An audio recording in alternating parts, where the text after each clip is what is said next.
Good evening. I'm Roland Martin. Thank you for joining us for this special edition, News One Now Primetime, Prince Remembered. Folks, for the next 2 hours, we will remember the musical genius of the artist known as Prince. We'll hear from those close to the singer and talk about his massive impact on the music industry throughout his legendary career. So many people were stunned to find out the news shortly after 1 o'clock that Prince had died. As the word spread across social media, a lot of people simply assumed that it was a hoax. We often see these, but as the confirmations begin to come in, and then we begin to hear from the publicist that Prince had indeed died, shock, sorrow, you name it, was expressed all across this country and this world. To lose Prince at the age of 57, somebody who was so full of life, somebody who performed all of the time, somebody who performed in day and night. It was stunning, especially considering he performed just last week in Atlanta. Of course, he was born Prince Rogers Nelson on June 5th, 1958 in Minneapolis, Minnesota. That, of course, was where he also died. Official word of his death came from his publicist earlier today with this quote: "It is with profound sadness that I am confirming that the legendary, iconic performer Prince Rogers Nelson has died at his Paisley Park residence this morning at the age of 57. According to the publicist, his body was found inside of an elevator at his Paisley Park estate in Minneapolis. At this hour, there's no word on the cause of death. Police there do have a death investigation. There's no word if an autopsy is going to be performed as well. What we do know is that for last week, Prince has been ill. He fell ill last week in Atlanta after performing there. TMZ reported that as he was traveling across the country, his plane made an emergency landing in Illinois. And then he went to the hospital there and then returned back to his home. In fact, when that took place, I reached out to someone who was extremely close to Prince. And I sent this person, I don't want to say exactly who it was, and I'm not going to pull it up on the screen. But what happened was I sent this person a text message, and this was the text message last Friday. It took place at 11:30 that night. It said, "Yes, he is good." And I said, "Great." The quote was, TMZ reported he was in a hospital and not doing well while he was sitting in his house. They have since changed. And they said, and so that's what took place. But today, when I hit that same person around 1 o'clock at 1:14 p.m., the text message came back, "Cannot talk, but it is true. Prince is dead." Of course, the reports were that he had the flu. TMZ is also reporting that hours before his death, he was seen going to a drugstore there in Minneapolis. What people are thinking about right now is about the songwriter, the singer, the arranger, the guy who played all the instruments on all of his albums, how he was such an iconic figure, somebody who there was no comparison. You talk about the impact of James Brown, Little Richard, Sammy Davis Jr., Jimi Hendrix, all of that. Prince was really a modern-day manifestation of those entertainers. In fact, he had this constant battle, if you will, who was a top artist in the country, in the world, between him and Michael Jackson. He was a musical genius at the age of 18, signing a contract with Warner Brothers Records. He became the youngest producer associated with the label. Of course, one of Prince's first hits from the 1970s disco era was called "I Want to Be Your Lover." He soared to success in the 1980s with his albums 1999 and Purple Rain, which was followed by the film with the same title, and that's when he exploded across the world. He had a fan base like no other. People of all ages, races, and occupations loved his music, and not only that, the individuals who were in music also loved his music. One of those fans, none other than President Barack Obama, who issued this statement saying, quote, "Today the world lost a creative icon. Michelle and I join millions of fans from around the world in mourning the sudden death of Prince. Few artists have influenced the sound and trajectory of popular music more distinctly or touched quite so many people with their talent as one of the most gifted and prolific musicians of our time. Prince did it all. Funk, R&B, rock and roll. He was a virtuoso instrumentalist, a brilliant band leader, and an electrifying performer. A strong spirit transcends rules. Prince once said, and nobody's spirit was stronger, bolder, or more creative. Our thoughts and prayers are with his family, his band, and all who loved him. That was a statement from President Barack Obama. Don't forget, with Prince actually performed at the White House last year for a private party that was paid for by President Barack Obama as well as Michelle Obama. And so when you talk about, again, that particular impact, you're talking about somebody who was truly amazing. In just a few moments, we're going to be talking with a variety of individuals, including Aretha Franklin and many others as well. And so we were supposed to have her on the phone. We're working on that right now. But earlier today, though, I was on the phone and I talked with, of course, the great artist Verdine White. Also talked to Anthony Hamilton as well. And Anthony Hamilton, of course, once opened for Prince. And here's some of our conversation. Me, my friend Brandy, who's a publicist in North Carolina, texted me this morning, said that TMZ had reported that Prince had passed away. And I was like, it couldn't be true. Clearly that can't be true because I hadn't heard anything about it. And when I confirmed it, it just made me, I don't know, I became numb and I became very quiet, and I was a loss of words for a long time. And I sat there and I was just praying to God. I was like, God, this can't. You know, I mean, you make no mistakes, but him as a person, as a musician, man, I had a chance to go to Prince's house several times. I'm sure I've seen you there plenty of times, and to jam with him, man. And I've opened up a tour date with him, and just being in his space, he was such an amazing being, man. He had an aura, he had a presence about him that you just was drawn to, and his music alone was just, man, you can't even imagine someone else coming behind him to create anything close to it. You talked about opening for him. I mean, what was that experience like? I mean, any artist would die to be able to perform on stage with Prince, to be in a session with him, but to also to be in the same building with him. It was such an amazing honor. It was actually my hometown, Charlotte, North Carolina, and it was a packed house. And everybody I've known all my life was there, and to be on this field with him, man, to open up and have that kind of energy propelling me for the night, it was unmatchable. How did he influence you? How did he influence your style and what you do? You know, he allowed me to see that you don't have to stay in anybody's box or gate. You can blur the line whenever you feel like it, and become extremely unique in yourself. And it'll sell because people are, once, they're going to pay attention because you're not in their box, and two, they're going to pay more attention to it because it's going to stand out, and you become your own unique brand. And he was about branding and ownership, and having rights of your own, and being your own president, your own boss, your own owner. First of all, let's talk about that, because I remember him at the Soul Train Awards where he had everybody stand up, and the fight that he led against Warner Brothers along with Londell McMillan in terms of the masters and things along those lines. I mean, bottom line is he was really teaching other artists when it came to, don't get focused on the show, you better focus on the business of show business. Exactly. When I first got into the business, that my focus was the music. It was more so the music and not the business. And I became very, very heartbroken with the music business. And then people like Prince and people like James Brown, who had ownership and stood for, more than just the show.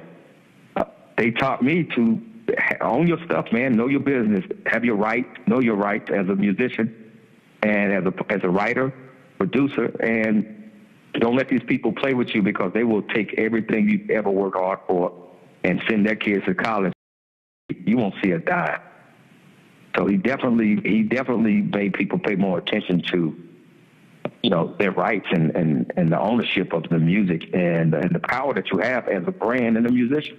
I think we give too much power to the labels, and it's all about the music, the musician, and the fan. When you think about losing him at 57, it also comes across, and granted, it's a shock. People are just stunned. He was performing just last week. He was so conscious about his health. But this is somebody who has left a body of work that is tremendous. When you think about the private conversations you had with him, what is your lasting memory? The last conversation I had with Prince was we were actually at the Sound. No, actually we were at a jam session at his house. The last jam session I had been to, and that was me, Maxwell, CeeLo, and all of us was there. And he was just going over the song. He was like, Anthony, I want you to sing this song, this particular one. I want you to sing this, and this would be, be great on your voice. And he was adamant about me. Like, I would go in and out party a little bit and not go mingle, but he'd always send somebody to come get me because it was time for me to sing. And I was like, it's so many people in here. He cannot remember that I'm in this room like this, but he always made sure that I was there on key, on time, and I was performing exactly how he envisioned it in his head. And it was incredible to be a part of that and to be in. Actually, he just got in contact with my people to be a part of this new series he was doing. What is it? Microphone, something in the microphone series that he was about to do, a concert series.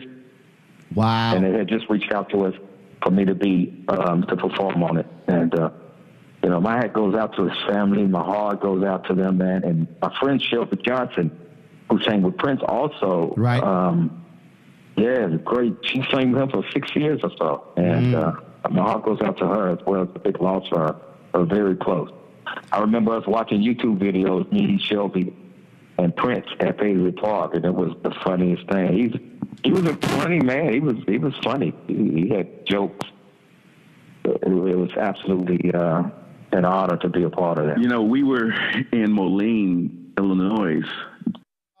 Folks, that was Anthony Hamilton. We're going to go to break right now. When we come back, we will talk to the Queen of Soul. We will talk to the Queen of Soul about Prince. When we come back, we'll also hear from Philip Bailey of Earth, Wind & Fire. We'll talk to reporters who interviewed Prince, who covered Prince. Also in this hour, we'll talk to Nona Gay, once engaged to Prince. We got a packed lineup. Terry Ellis of En Vogue, Christopher Reed, Michael Bivins, Johnny Gill, Jeffrey Osborne, a host of folks who want to talk about, share their memories with the iconic Prince right here on this News One Now primetime special. Prince Remembered will be back on TV One.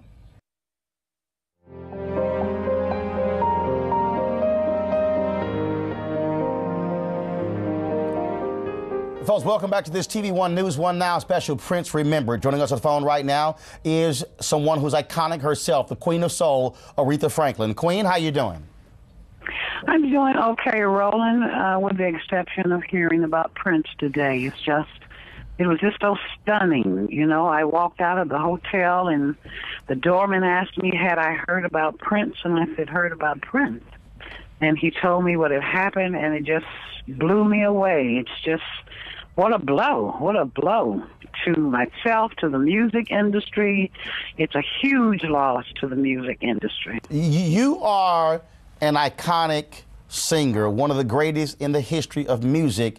So what is it like when you have, and I was talking to Philip Bailey, I'm going to play this a little bit later, where he said even superstars wanted to go hear Prince. Sure. And he was so generous where other artists were concerned too, Sheila E. and Vanity and Jerome and Morris Day and other artists that he showcased and brought to the forefront.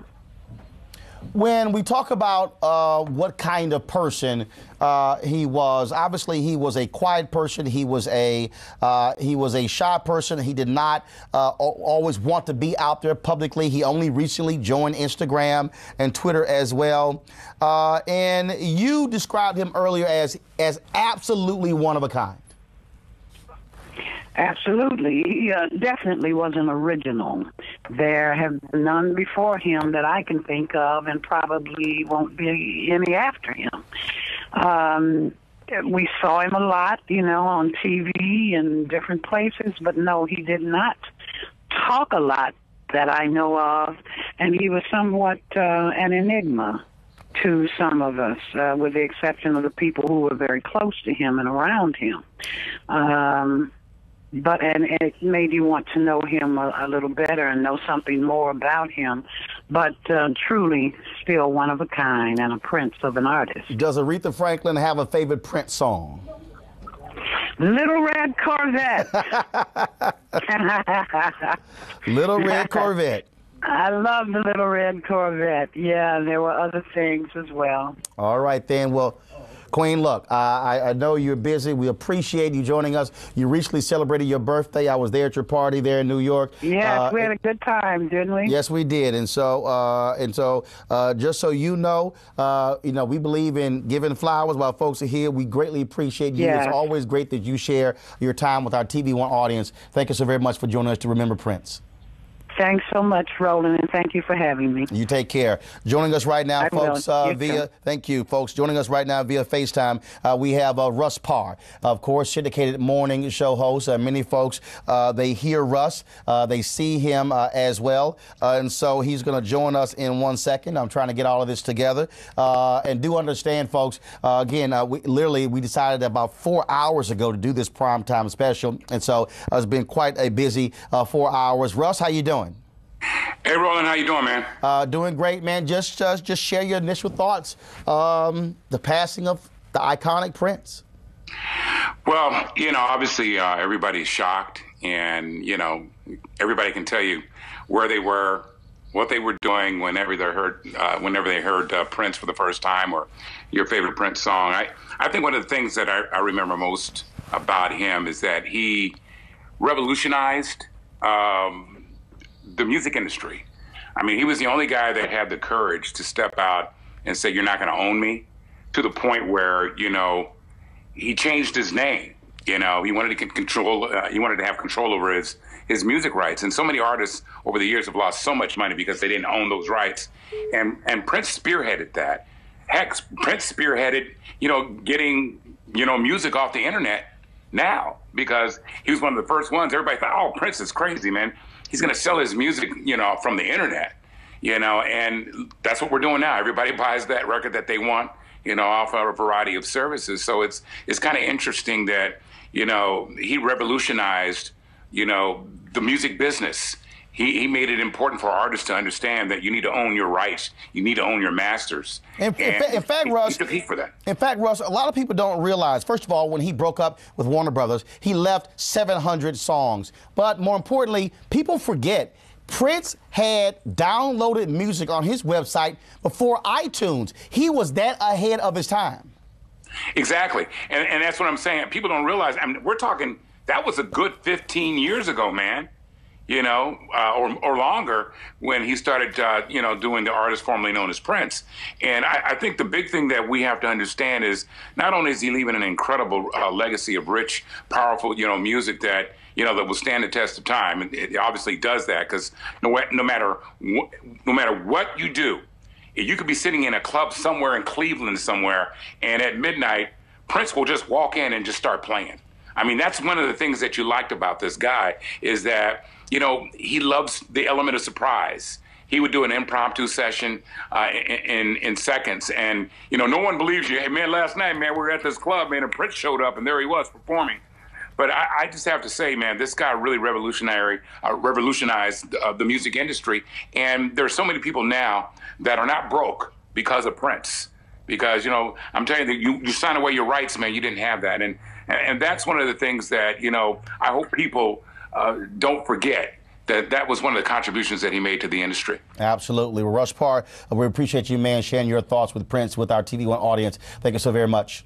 All right. Hey, thank you, Roland. Appreciate it. Thank you, folks. Coming up next on News One Now, we'll talk to many other people. We'll talk to Londell McMillan, of course, who was the attorney for Prince when it came to that Warner Brothers deal. We'll also talk to a writer for Ebony Magazine who recently interviewed Prince and can talk about it. Corey Murray with Essence Magazine, Jamie Foster Brown, Sister to Sister Magazine. We'll talk with CJ, a columnist with the Star Tribune there in Minneapolis, who had a very contentious relationship with Prince. And in fact, he did a song about her. And so we'll talk to her as well. Lots of folks we'll talk to. Philip Bailey, Earth, Wind and Fire. We'll also talk to Full Force, Kerry Gordy, a former vice president at Paisley Records. We'll talk to Nona Gay, who was once engaged to Prince. Danielle James will go live at the Apollo Theater in the next hour. Also joining us, Pete Himmelman, a young man who actually tried out for one of Prince's band, will join us. Plus, comedian Cynthia Entertainer, Sean Robinson, an entertainment reporter, and I'll tell you about how Sean invited me to a party at Prince's house. And wait till we explain that story to you. Terry Ellis in Vogue, Michael Bivins, New Edition, Johnny Gill, New Edition, Christopher Reed from Kid and Reed, Yo-Yo, Lil Jon, a drummer from Prince. Folks, it will be a packed show for the next 2 hours right here. News 1 Now, TV 1, primetime special.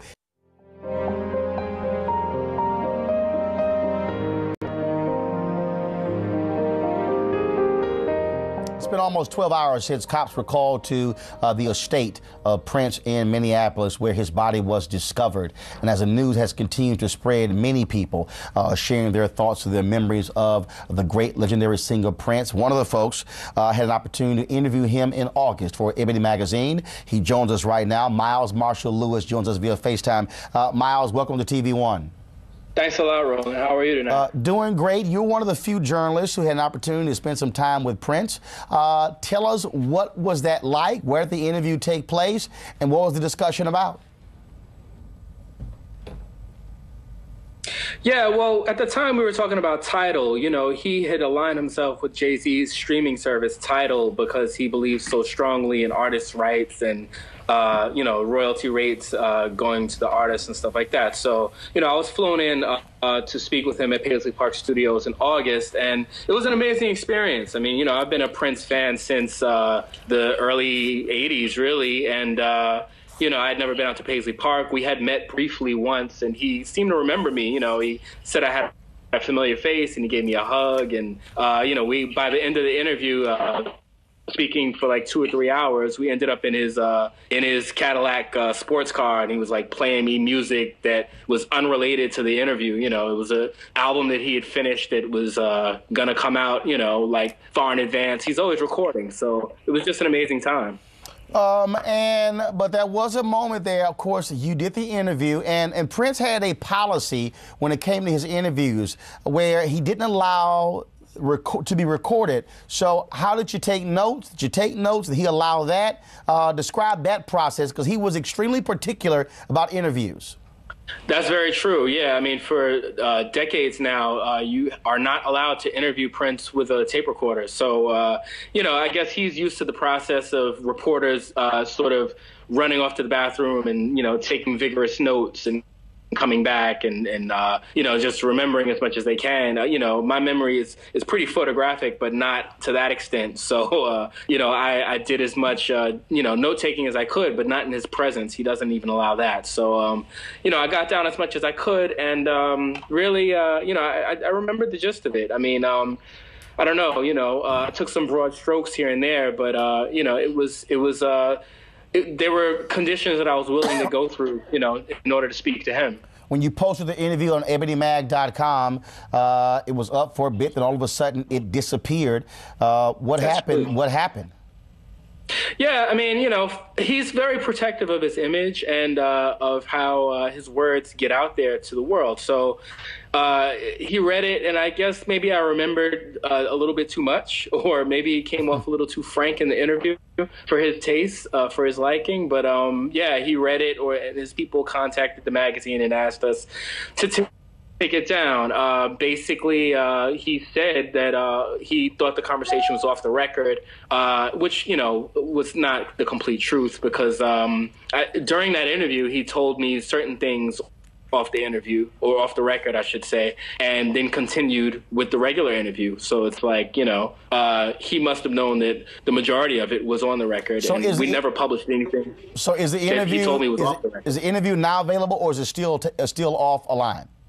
It's still offline. I mean, the minute we took it offline, you know, there were other fan sites of Prince that put it online because they did their various screenshots of it and stuff. You know, like, it's still Googleable, It's still out there on the net, but not by Ebony. We respected his wishes and we took it down. All right, then. Miles Marshall Lewis, we certainly appreciate it. Thank you so very much with Ebony Magazine. Thanks a lot.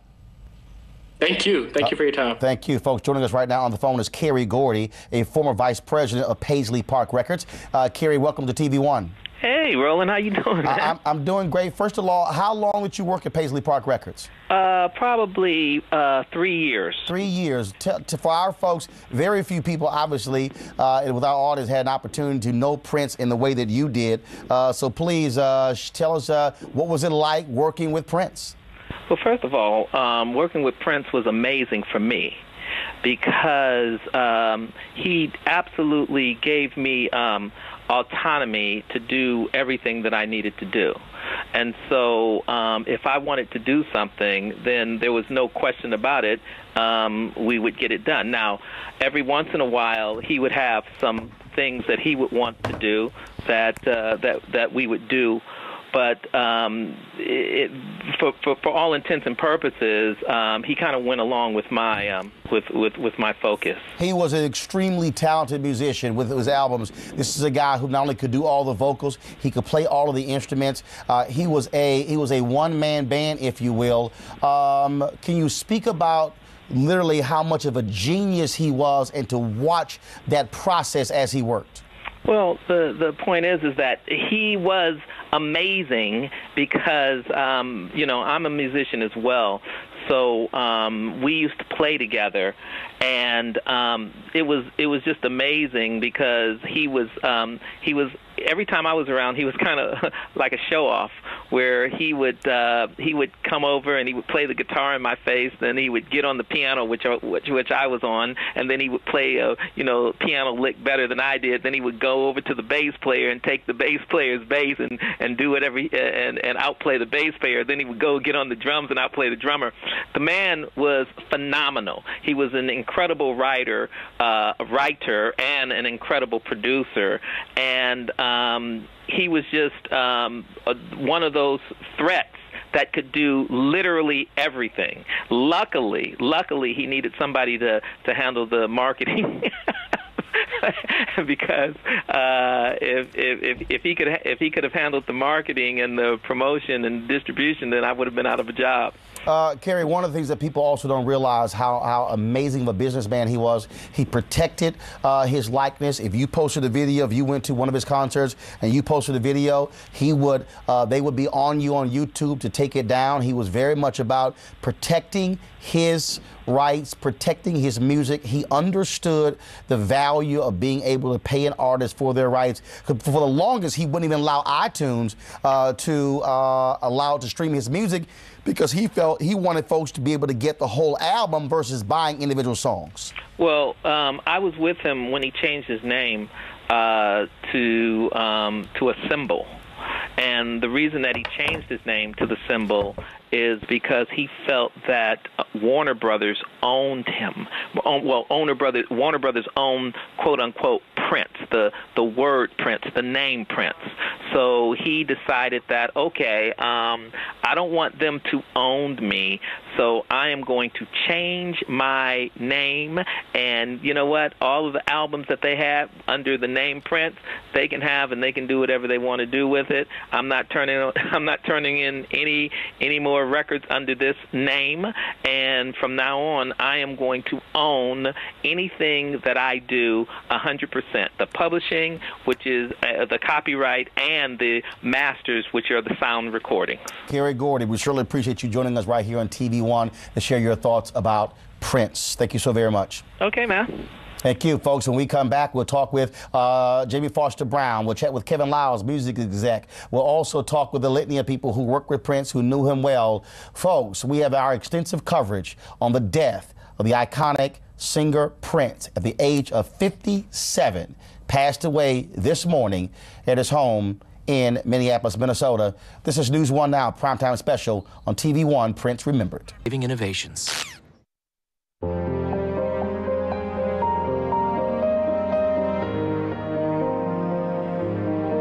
Hey, folks, so many people know about, of course, Prince the artist, but he was an amazing businessman, somebody who understands that is my next guest. He is Kevin Liles, spent 15 years with Def Jam Records, 5 years with Warner Brothers. He also is with 300 Entertainment and also KWL Enterprises, managing a variety of artists. He's one of the brightest minds in the music industry. He joins us right now. He's about to take off for a plane. So, Kevin, I know you don't have much time. Just share with us, Kevin, just your thoughts about Prince and just how amazing of an artist and a businessman he was. I love Prince. First off, God rest his soul, and I'm a fan. I'm more so than a businessman or record executive or manager. I'm a fan of Prince. You know, Purple Rain changed my perspective on life, and you know, his ability to wear what he wanted, talk how he wanted, did what he wanted, opened my eyes that we should allow artists to tell their truth, to tell their experiences through their music and through their life. So he was a very special person and inspiration to me professionally and personally. When you think about his impact on other artists, speak about that, because, I mean, at the end of the day, I know so many people who said, man, I just want to do something with Prince. I think Prince was, I call him a one-on-one. There will never be another one. There never was one. He never copied or duplicated. He always originated. So when you talk about artists, every artist's dream is to be a one-on-one. And what Prince has done is set the tone of possibilities, not impossibilities. It's saying, tell your truth, be who you are, and have people accept you and accept your music for the soundtrack of their life. I know he has so much music. What was Kevin Liles' favorite Prince song? Well, you know, I'm married, so I can't say what I want to say, but Nikki Started to Grind was my record. You know, I mean, I never knew a girl named Nikki, but, you know, that record was a very, very special record to me. Now, in all honesty, I'm a Prince fan, so whether it was Little Red Corvette, or Dove's Cry, or Nikki, you know, those are the special moments in time, and I remember the moments as I grew up in my life from his record. Kevin Liles, it's a pleasure talking with you, sharing your memories about the iconic artist Prince. Thank you so very much for joining us on TV One. Love, man. Be good. Thanks God a bless lot. You all. Folks, again, as we talked about, there are tremendous outpouring of people talking about Prince on social media. So many people. We've been using the hashtag Prince Gone Too Soon. That was with a hashtag. People, again, posting videos, posting their photos, and all of those things remembering Prince. We're trying to pull up some of those tweets as we speak. 50 Cent tweeted out different stuff. Oprah tweeted out, Prince, doves are certainly crying right now. And so, again, Prince touched people in such a different and unique way. And, of course, you know, we didn't have this show when Michael Jackson died. Here's Ava DuVernay. She tweeted this: paint a perfect picture, bring to life a vision in one's mind, the beautiful ones. Always a smash the picture, always, every time. Hashtag Prince XO. Let's go to the next tweet, please. Chuck D, I'm a man of words. I'm kind of speechless on losing Prince. It's like the earth is missing a note. Little to say, only thing to do is play. Next tweet, please. We have Deborah Cox, speechless. Prince, heartbroken. Next tweet, Fantasia, who's performing tonight. You heard from Anthony Hamilton. They're performing tonight together. No, this is not good for me to hear today. OMG, Prince, rest in peace. He was music, not good. Jesus. Joining us right now, Jamie Foster Brown, Sister to Sister Magazine. She's someone who interviewed Prince on many occasions, saw his concerts. Jamie, thank you for joining us on TV One. Thank you. Your immediate memories of one of the greatest musicians in the history of this country, this world. He was iconic, not only in the music, the clothing, the sexy lyrics and stuff. You know, when those lyrics came out the first time, I was like, oh my God, is the world going to come to an end? Because, you know, Nikki, all that, you know, juicy stuff that he talked about And then on top of that, he was good looking. Not only talented, but just good looking too. You speak about that, but the reality is the reason that you have the stickers on music now is because Tipper Gore and H. Dolores Tucker were kicked off with the lyrics in one of Prince's album, and that's why you have the parental stickers. And so Prince changed the game that way as well, because they felt those lyrics were a little too raunchy. Right.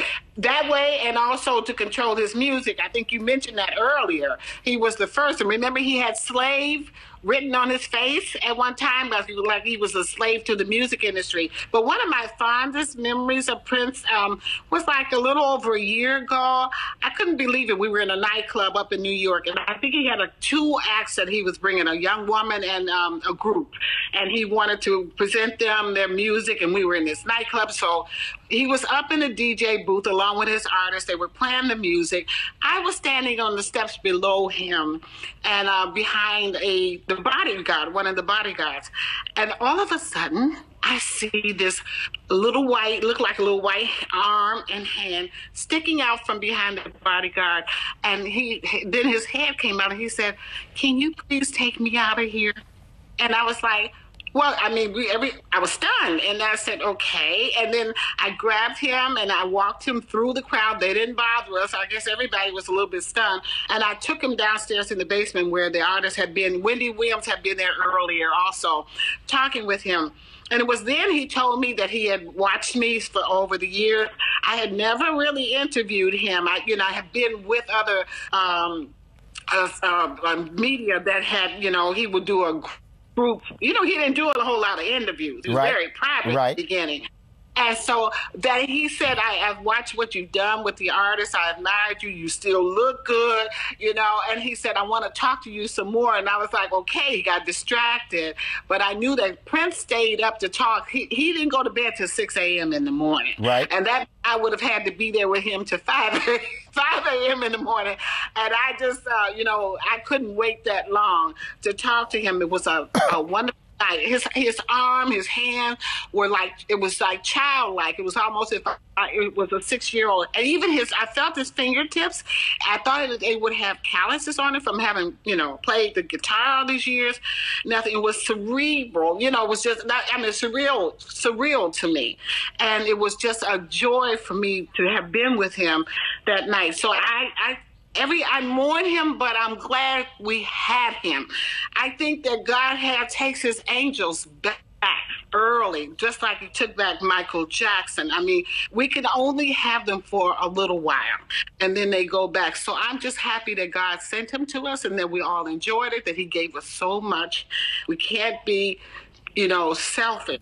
Absolutely. Jamie Foster Brown, always a pleasure. Thank you very much for sharing us those memories of Prince. Thanks a lot.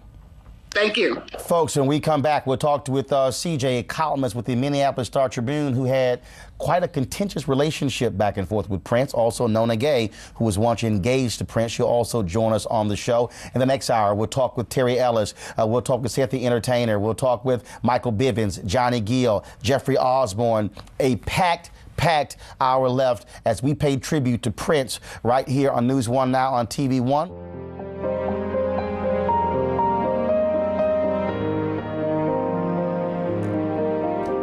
Folks, welcome back to News One Now on TV One, our primetime special, Prince Remembered. Joining us on the phone right now is a columnist with the Minneapolis Star-Tribune. Let's just say she had an interesting relationship with Prince. CJ, how you doing? I'm doing okay. Just share with our folks you and Prince. Yeah, I don't know if I could call it beef, Roland. Maybe it's a little veal. We had a situation. I'm thinking that I was less inclined to slather him with praise all the time for his behavior, because some of his behavior was not good. And I wanted him to be a better human, and so I would point out these things. And he didn't take kindly to that. And I'm assuming one indication of that is that the song Billy Jack Bitch is about me. It's about you. And what he doesn't know, what he never knew, is that there was somebody who worked at Paisley Park or was close to Prince who floated me a tape of Prince performing that song at the Glam Slam nightclub in Los Angeles, and I think he had one down in Florida. And at the end of the song, after he finished complaining about me, he fell to his knees and he said, "CJ, Billy Jack bitch." And so I'm pretty sure, and the one time I met Prince, I realized that I was the person standing there rolling my eyes, and I said to him, I said, "Well, you know me." I said, "Well, you don't know me. You know who I am." And he said, "Who are you?" And I said, "I'm CJ." And the first thing he said was, "Billy." And of course, there have been so many people who are no longer friends of his, who were at Paisley Park at the time that he wrote the song, who have told me that the song was about me. But once I was just talking about this, ironically, I was talking about this Wednesday when I was at Fox 9.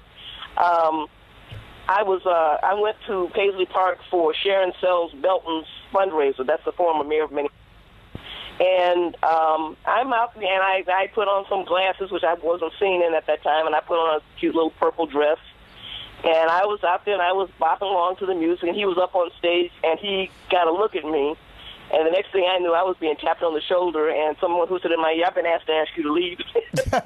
Wow. So, and I said, I said, "Where's my money?" And they gave me my $100 bill back, and I left.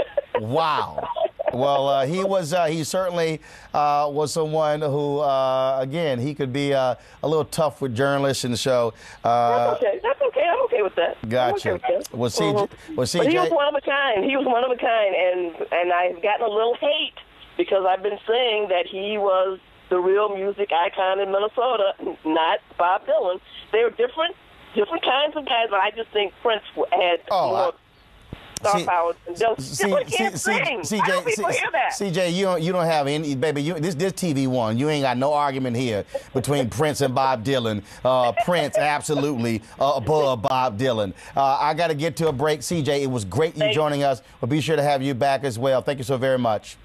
Take your time. Bye-bye. Folks, we come back. We'll talk to Nona Gay, the actress who was once engaged to Prince. We'll talk to a lot of folks. Terry Ellis in Vogue, Michael Bivins, Johnny Gill. We'll talk to Seth the Entertainer, Sean Robinson, entertainment reporter. We'll also talk to Christopher Reed, Yo-Yo, Lil Jon, a drummer from Prince. We'll hear from Philip Bailey, Earth, Wind & Fire. Folks, a jam-packed hour. Plus, we go live to the Apollo with one of our editors from HelloBeautiful.com.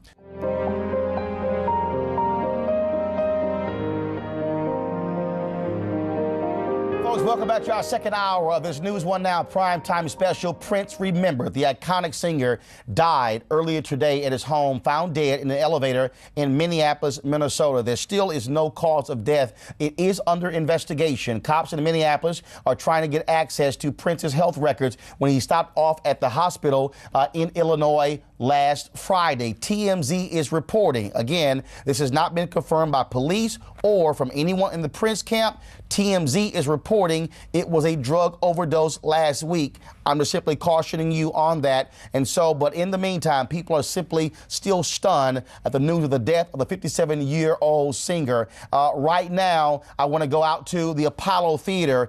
Danielle James with HelloBeautiful.com, our sister site, is joining us right now from the Apollo. Danielle, people are gathered at the Apollo. Tell us what's going on. Roland, the scene here at the Apollo, everybody is celebrating. I'm turning around the phone. You guys can see the life of Prince. We're listening to Doves when Doves cry right now. Everyone is so sad right now. As you know, Harlem is the mecca of Black America. I'm live right now here with Sheila, with Joanne. Joanne is a native of Harlem. How are you feeling right now, Joanne? I couldn't even believe it. And it's still hard to believe that he was a legend song. What's your favorite Prince song, Joanne? This one right here, Doves Cry. When Doves Cry? And how has Prince played an influence in your life?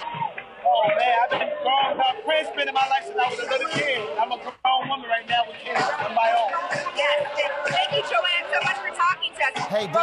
Hey Danielle. First of all, the sign there at the Apollo, have they changed it to honor Prince? Repeat that, Roland? Yeah, the sign there at the Apollo, have they changed it to honor Prince? Can you give us a shot? Can you give us a shot? Let me give you that shot, yes. Excuse me.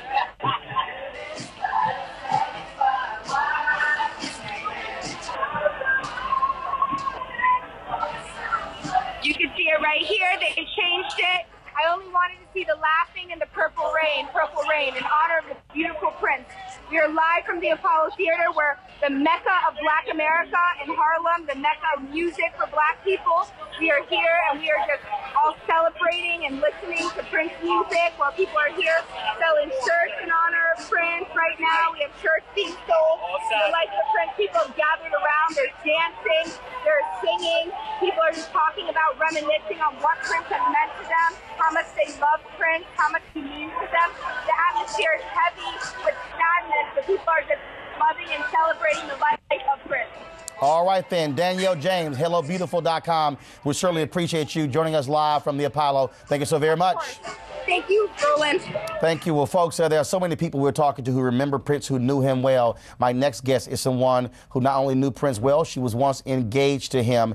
Joining us on the phone lines right now is the daughter of Marvin Gaye, the actress Nona Gaye. Nona, welcome to TV One. Thank you so very much, Roland. Thank you for having me. This has to be a very difficult moment for you. We certainly, our prayers go out to you as well. Just share your initial thoughts about Prince Rogers Nelson. My initial thoughts were really just that I couldn't internalize the fact that it was real when I heard it from my mother. My mother gave me the news. And I have just been going over memories and, things that he used to say and do and that we used to do together. And just really, I've had a very tough day. Probably one of the toughest days I've had since my father passed, to be really honest with you. He was an incredible man and an unbelievable, unfathomably talented artist. We all know that. But he was also a beautiful, beautiful man. And I miss him, and I will miss him for the rest of my life. Nona, how long were the two of you together? About 3 years. 3 years we were together. And I had a conversation earlier with Anthony Hamilton, and one of the things that he said was, he said, Prince had an amazing sense of humor.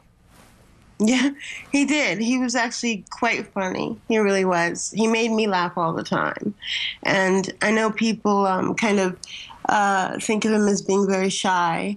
And if you didn't know him, yes, he could give that off. But if you did know him, he was quite silly and very funny and would crack a lot of jokes. And I'm sure that's another thing I'll miss a lot. He also was a very private man. Extremely private. It's funny that you use that word because the very first time that we spoke, I said, I know that you're a very private person, because he had asked me to kind of write him a letter. And, so I did, but it was kind of a very private thing, our correspondence. And, I think he kind of enjoyed his privacy. It was very interesting for me because I was 17 and I'd never experienced anything like him. And, I never will again. He was amazing and one of a kind, and we've lost an incredibly wonderful and talented man, an icon. And like I said, it's been very difficult, but he's in a better place now. He's with everybody else who's left too early. I think maybe they're up there jamming. I hope so. That's what I like to think about, is everybody together, my father and Michael and now Prince, being free of anything that's painful or uncomfortable on this earth that we have to deal with. Nona Gay, we surely appreciate you joining us on TV One to remember the great Prince. Thank you so very much. Thank you so very much. Joining us right now, folks, via FaceTime is Corey Murray. She's the entertainment editor for Essence Magazine. Corey, welcome to News One Now. Thank you for having me. Prince performed at the Essence Music Festival in 2014. It was an unbelievable concert, and he had a very interesting relationship with Essence Magazine. Yes, he did. He actually performed twice. He performed for our 10th anniversary in 2004, and yes, for the 20th in 2014. And on my Twitter page, I've held up the moment when he played Purple Rain and the purple confetti that bursted out and all over the Superdome. I have that image captured, and now I probably will never take it down because he was definitely a friend to Essence Magazine. And in fact, what was interesting is Prince initially wanted to perform all nights at the music festival, but that was going to be it was going to be a little costly. Yes. And I can tell you, the moment it was announced that he was performing, people went crazy on social media, and I remember that night vividly. And when he performed, and it was shocking, he performed a Michael Jackson song that night. It was amazing. No, you talk about people going crazy on social media. I got hit up so much on my personal phone by friends I had heard from years. Like, can I be your guest to the Essence Festival? Can I get tickets? Everybody wanted to be there. Oh. Corey, first of all, your favorite Prince song? Adore, hands down. It broke me today playing it. I literally cried. I was in tears today listening to it at work. All right, then. Corey Murray, Essence Magazine. We appreciate it. Thank you so very much for joining us. Thank you. Folks, when we come back, we'll talk with Sean Robinson, entertainment reporter, Seth the Entertainer, Johnny Gill, Michael Bivins, and more as we remember Prince right here on this News One Now special on TV One.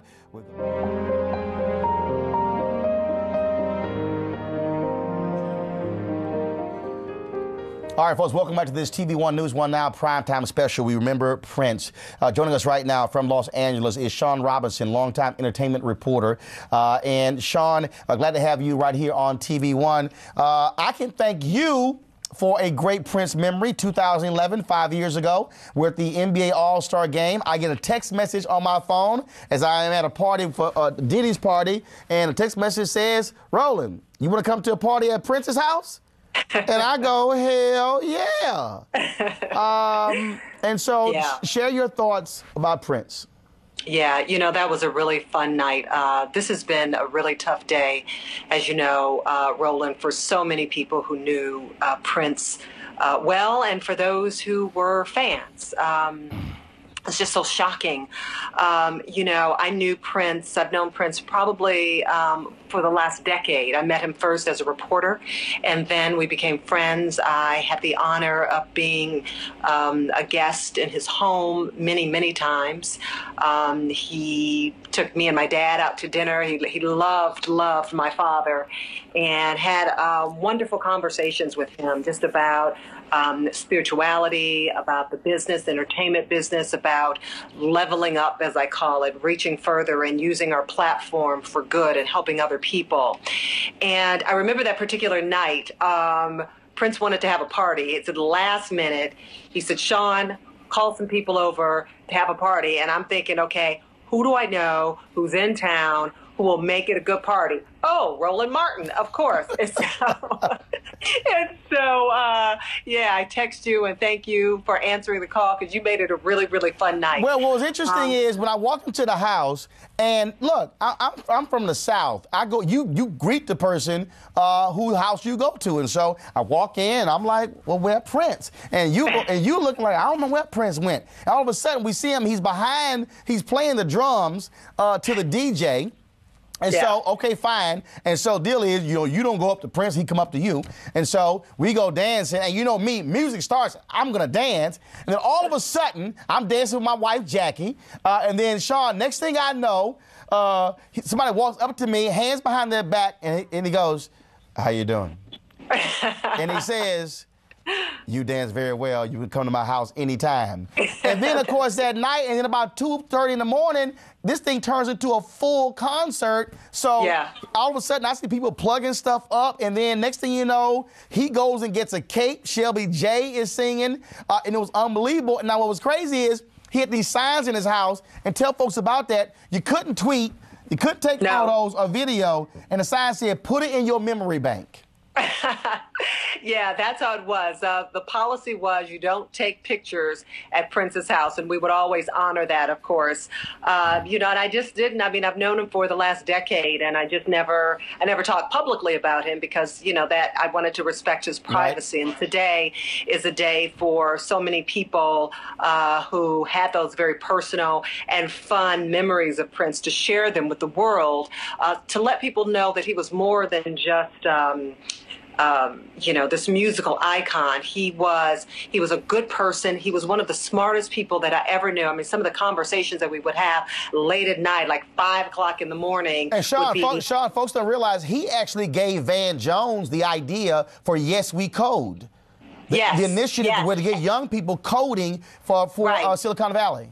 Yeah, and you know what? I just found that out today from Van. I didn't even realize that. Yeah. And that's what's so wonderful about people sharing these personal stories. You get a side of him, of Prince, that not many people knew about. And once again, he was one of the smartest men, people that I knew.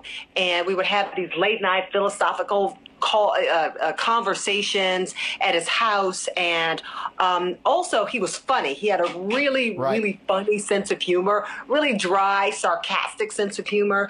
But he was always really great to be around. But you know, the thing that I take away is from him is how do we use our platform for good, and that's what he was all about. Yeah, you know, I would talk to him about, you know, whatever issues, struggles I was dealing with, and he would say, "Okay, Sean," and he had this nickname for me. He'd call me Harriet, for Harriet Tubman, and he'd be like, "Okay, you gonna be Harriet Tubman today?" And you know, he would like push you. He would push you to go further and further and to